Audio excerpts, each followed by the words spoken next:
What is going on, everybody? Welcome back to the channel. Aftersound here, bringing you Splinterlands content every single day. We also stream right here on this channel every Tuesday, Thursday, and Sunday morning, so come by and say hello.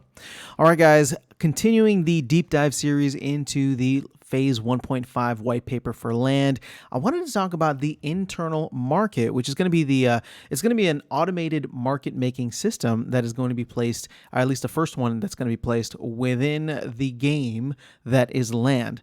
Now, this is just going to have a single trading pair, which is going to be grain and DEC.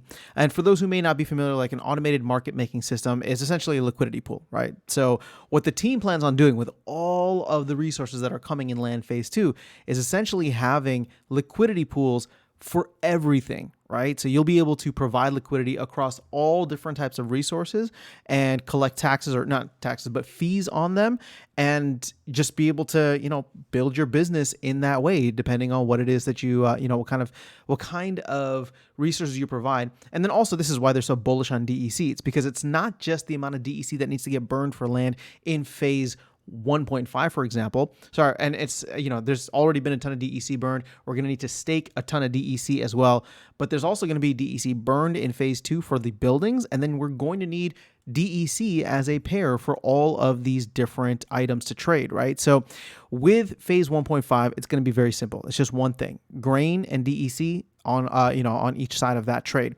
So what they're planning to do, and again, this is going to work similar to services like Uniswap or Ethereum or diesel pools and Hive Engine.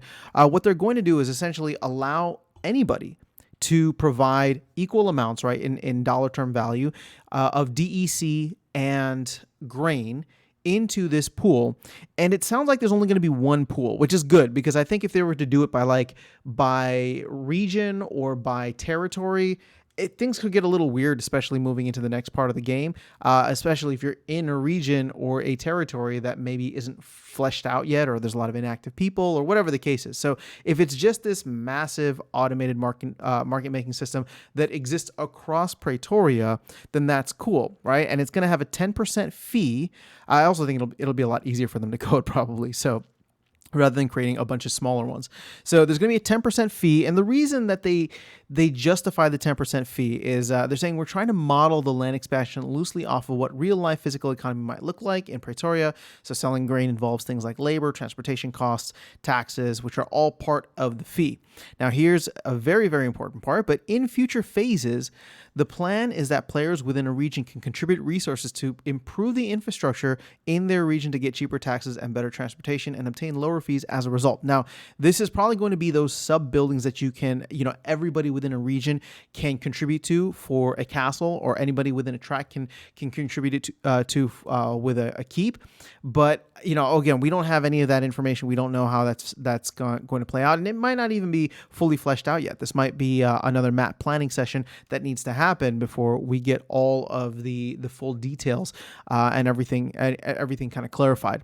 But in the meantime, within the next couple of months here, there will be a new liquidity pool involving DEC, which I think is really, really exciting to me for several reasons. So we'll exit out of here and go over to the Splinterland site now and look at some of the liquidity pools that exist out there.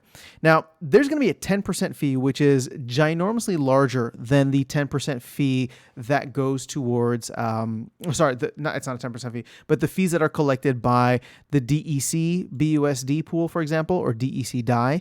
And then there's also, I think it's a 0.0 or 0.25% fee for anything that's on Hive Engine, right? So SPS DEC, DEC swap.hive. Now, the thing is, all of these do pay a pretty good reward, right? So this is an LP reward. It's not a fee, it's an LP reward. And so when you look at something like a DEC BUSD, you're getting a very small fee from that, but you're also getting a almost 17% LP reward that will go on at least for the next couple of years.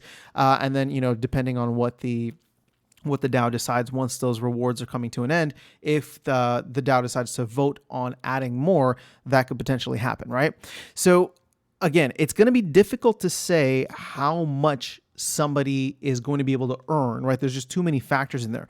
But with the fee being 10%, that is significant. With grain being the only resource right now, that is going to be significant in the sense where people will be trading it back and forth, right? And you can bet that it's probably going to be cheaper than buying it from the store itself, right? From the team store where they want to sell one grain for one DEC. That seems very, very expensive.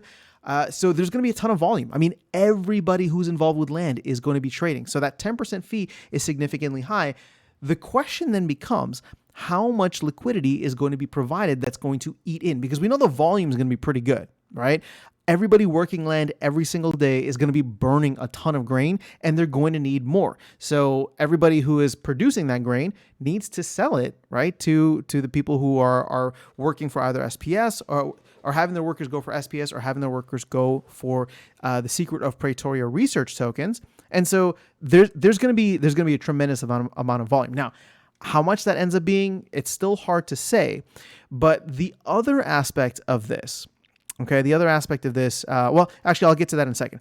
It's very hard to say, but I do think with a 10% fee with a tremendous amount of volume could lead to actually a decent APR.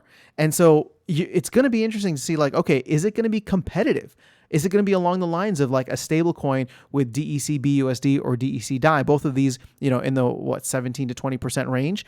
Now, keep in mind, grain is not necessarily a stable coin, right? Whereas DEC is getting much closer to peg. And I think the expectation is that it will stay around peg, if not exactly at peg. But then you think about, okay, well, how, what's the volatility like for grain versus something like swap.hive or SPS? I mean, grain will probably be much more, much less volatile, much more stable is what I was going to say originally, because of the fact that it's probably not going to go over the 1 DEC price point. And sure, that doesn't mean that it can't be volatile in between, but in the long run, I think we all expect SPS to go, to hit hopefully new all-time highs. We hope that swap.hive will hit new all-time highs again eventually, right? So there is the risk of impermanent loss there.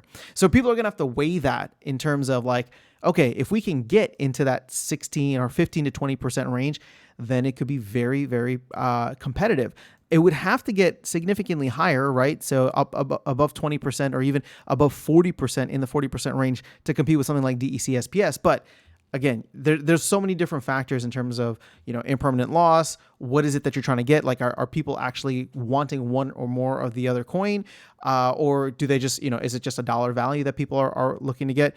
Plus, everybody's going to be in this. Everybody who's involved with land is going to be in this. So that is the exciting side from the personal standpoint, right? Personal, like an investment, if you want to make it, if you want to go in and be a part of those liquidity pools. Now, from an ecosystem vantage point, though, the amount of DEC that's going to be required to make this pool find a nice equilibrium, because if not many people are providing liquidity, if not many people are providing liquidity and there's a ton of volume, first of all, the prices are going to be crazy, but the APR on that's going to be insane. So I do expect there to be a significant amount of liquidity provided. And when you think about the fact that DEC needs to be on the other side of that, right? We're going to need grain and we're going to need DEC.